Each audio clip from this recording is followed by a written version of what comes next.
Hey everyone, welcome to Gastromania. If you're new here, I present 2 recipes a week.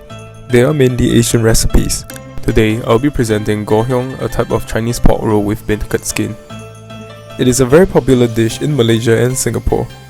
I will also be featuring my mom as she's much better at shaping the rolls. Without further ado, let's get right into the recipe.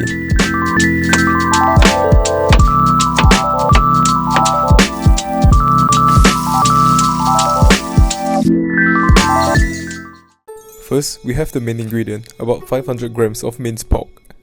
The pork should be slightly fatty as we will be frying the Ngoh Hiang later on. We will be needing about 3 bunches of spring onions. Choose those that look slightly larger if possible. Next, we will need about 50 grams of carrot. Peel the skin off before dicing. Next, we will need about 12 water chestnuts. This ingredient is quite essential as it adds a lot of texture and sweetness to the meat rolls. We will process it by first cutting off the top and bottom of the water chestnuts. Then, remove the skin around the water chestnuts. With that, it's ready for dicing. Lastly, we have 1 whole yellow onion. We dice all the ingredients finely. Let's season the minced pork. Firstly, we have 1 tablespoon of cornflour. We will be adding about 1 more tablespoon along the way when we mix the mixture. Next, 1 whole egg to hold all the meat together. Add about 1 teaspoon of 5-spice powder. This is the key ingredient and how the name of the dish comes about. It provides the signature flavor of this dish and removes the gamey taste coming from the minced pork. Next, about 1 teaspoon of salt to taste. Then, we have about 1 tablespoon of oyster sauce. This is essential in providing the sweetness inside the pork. You should not skip this ingredient. Next, we have 1 tablespoon of soy sauce. Please use the low sodium kind so that your pork rolls will have intense umami without being overly salty. Mix up the ingredients well.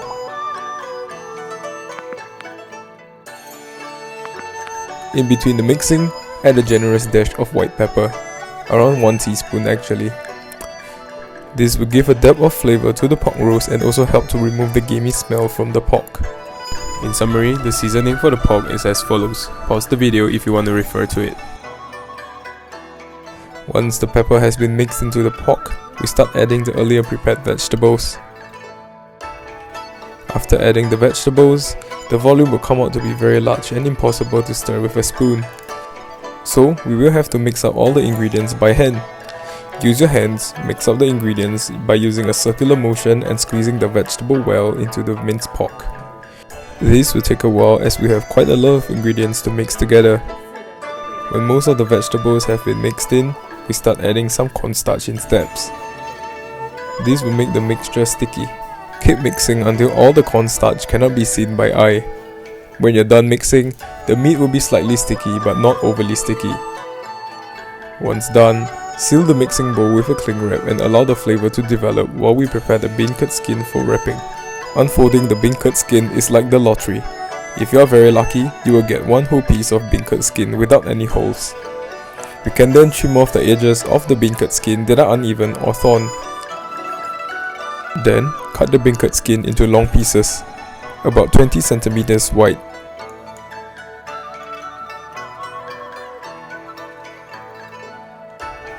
Keep your beancurd skin length long so that you have extra to adjust when you're shaping the pork rolls.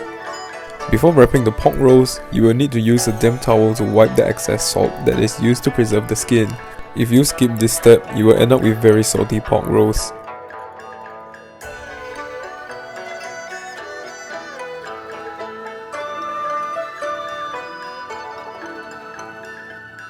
Once done, we start wrapping by scooping the pork mixture into the beancurd skin. About 3 spoonfuls of pork mixture will be sufficient.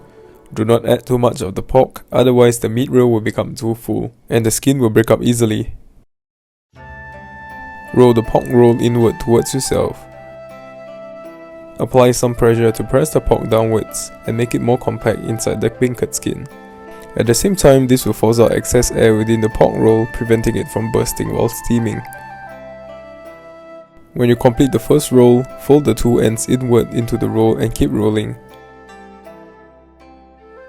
After about 2 rolls, cut away the excess skin and apply some cornstarch slurry onto the remaining skin so that the end sticks onto the pork roll well.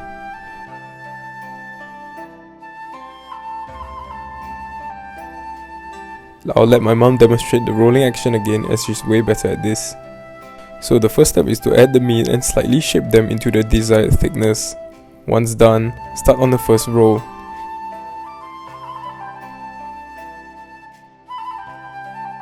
At the same time, use your hands to press onto the meat to make it compact. This will force out excess air within the pork roll, preventing it from bursting while steaming. After the first roll, fold in the 2 sides inwards and carry on rolling, pulling the meat inwards towards yourself when you roll. Slice the excess skin off and apply some cornstarch slurry, and the roll is done.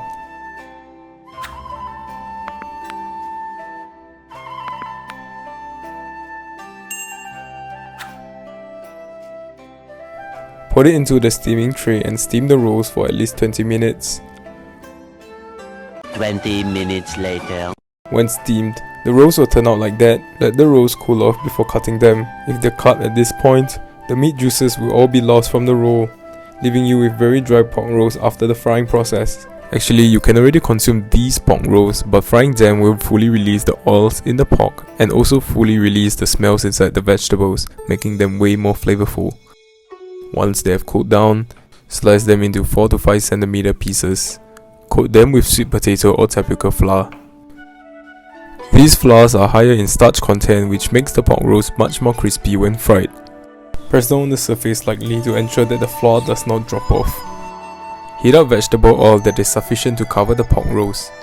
Once they are sufficiently hot, add in the pork rolls.